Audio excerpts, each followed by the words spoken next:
I was reading this novel by Steinbeck, I think it was, about an occupation.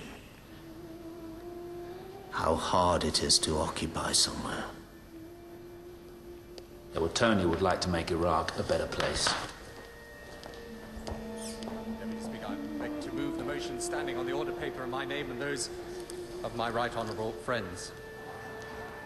At the outset, I say it is right that this House debate this issue and pass judgment.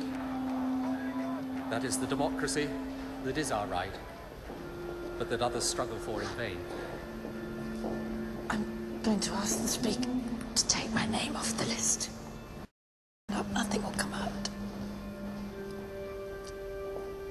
This is a tough choice indeed, but it is also a stark one. To stand British troops down now and turn them. The House and the whole country recognise quite rightly that we are soon likely to be at war. It's a solemn moment in the life of our nation, and our first thoughts and prayers today must be with no one in this House. It is not the time to falter. This is the time for this House, not just this government or indeed this Prime Minister, but for this House to give a lead. To show that we will stand up for what we know to be right. To show that we will confront the tyrannies and dictatorships and terrorists who put our way of life at risk. To show at the moment of decision that we have the courage to do the right thing. I beg to move the motion.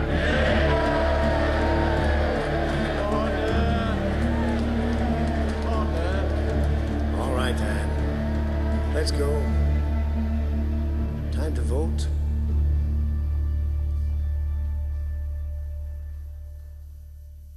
Last month. So finally the main, in fact the only headline from Westminster tonight: Tony Blair's won the backing of MPs to go to war with Iraq, but the split in his party has grown even wider.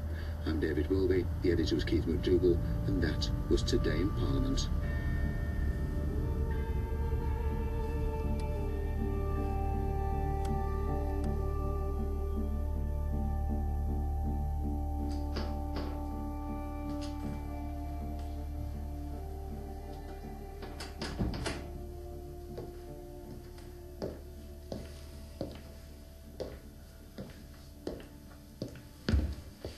Hello, darling. What are you doing up so late?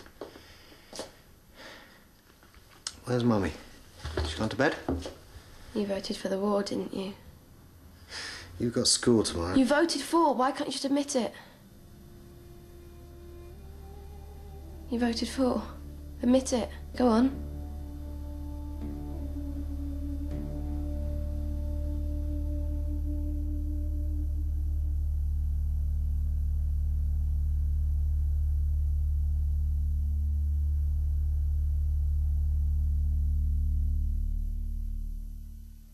Now, 5 years ago today, the British Parliament voted by an overwhelming majority to make war on Iraq. With Conservative support, the result, even though there had been no second UN resolution, was pretty much a foregone conclusion. But within the Labour Party, anxiety about the war was so deep that 139 MPs voted against their own government. It was the biggest rebellion since party politics began. Any government triumphalism was tempered by the knowledge that some of those who'd been persuaded to support Tony Blair wept or got drunk afterwards.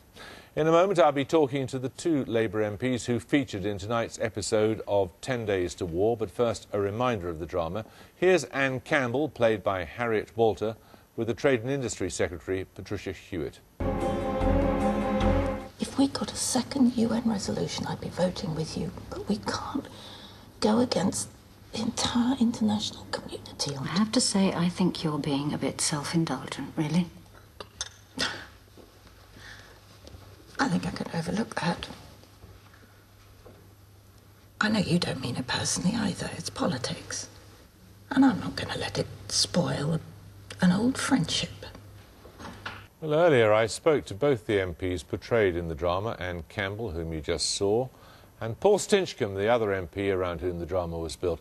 They both later lost their seats at the next election. I asked them, in the spectrum of good and bad days in their careers, where was that day? Oh, it was much the worst.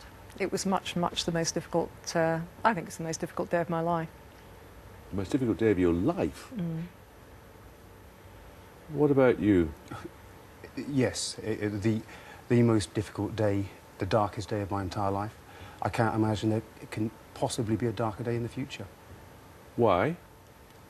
Because you've been asked to vote for a war in which, you know, countless people, including countless citizens, are going to die.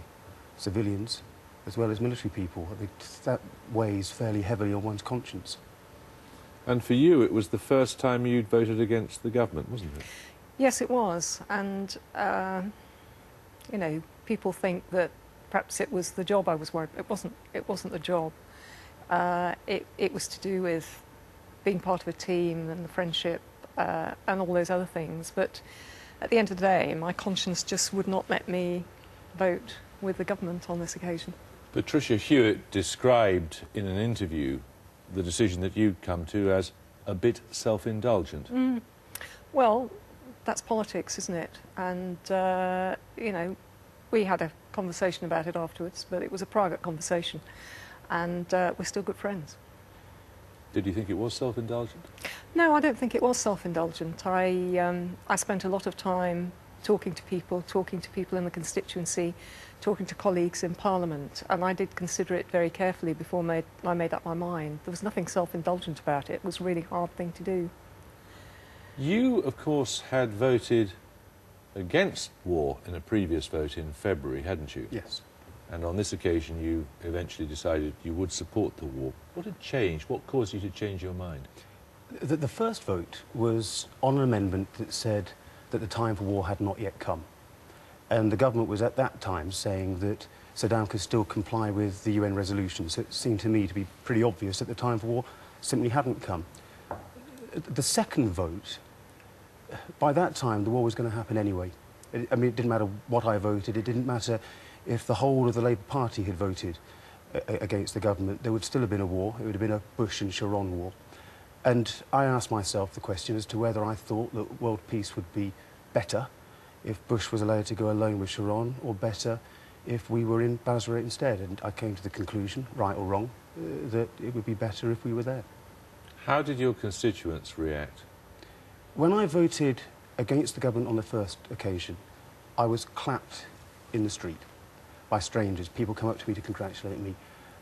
When I voted the way I voted on the second occasion, I would have thought that virtually every single member of my constituency party disagreed with me.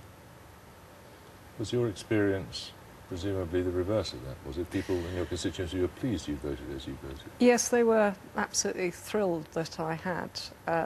For a long time, I supported the government because I was in a junior ministerial role. And I did support the government line publicly and in meetings in the constituency. But when I finally made up my mind to vote against going to war, it was quite extraordinary. I think people came up to me. I was more or less mobbed in the street. Extraordinary experience. Yeah. But you clearly wrestled with your conscience. It looked from that film to have been an agonising time for you. Yeah, yes, it was. I mean, a completely agonising time. And I'll tell you now, it still causes me agony and trauma because it is the hardest decision you ever have to make. And you cannot make a right decision. Whatever happens, there are going to be countless people killed, whichever way you vote. So it's a terribly, terribly difficult decision to make. It still causes you agony? Yeah, of course.